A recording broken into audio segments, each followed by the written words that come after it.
little trying to explain that of quadratic equation using completing of square method. Some of you complained that they are not seeing it clearly. So sorry for that.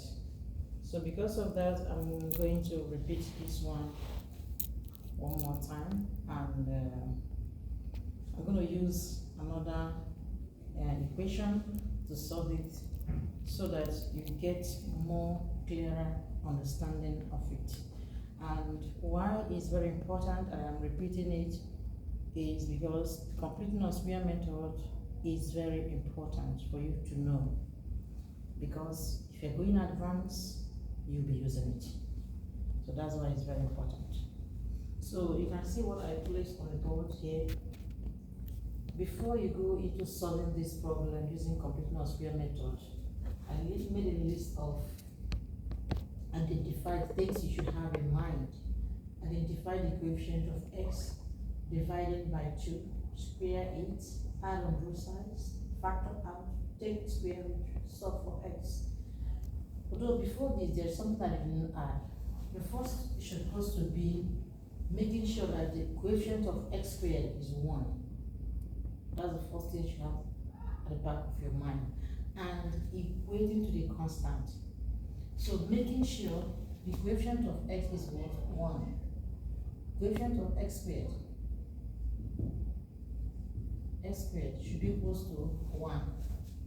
Second one is making sure that equation should be equals to the constant. So when we do this, we can now follow these steps. So this is something you must do. But in this case, if it is not like that, you make it to be in that form before you move down here. So therefore, I'm going to change this. First of all, I can decide to remove my 1 over my x, my minus sign, or I can also decide to remove the 1 over 4. But let me first of all take it step by step for a more clear understanding. So I want to shift this and then remain minus 12.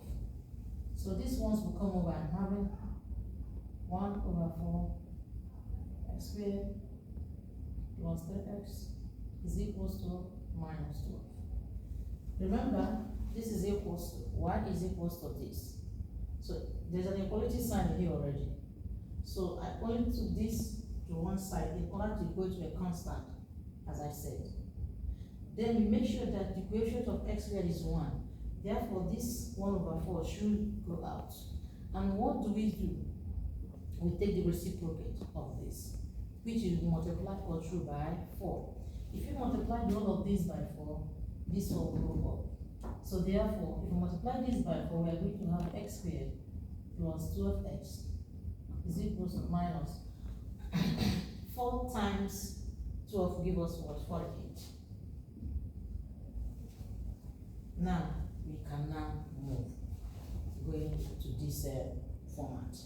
So when you get to that format, what we do, the first thing is identify your coefficient of x, which is equals to what? 12. As soon as you identify it, divide it by 2. That is half of it. That's what I mean by divide it by 2, or multiply it by half, or times by 1 over 2. So that means to give me what? 6. Then I square it. The third one, you square it, and give you what? 36.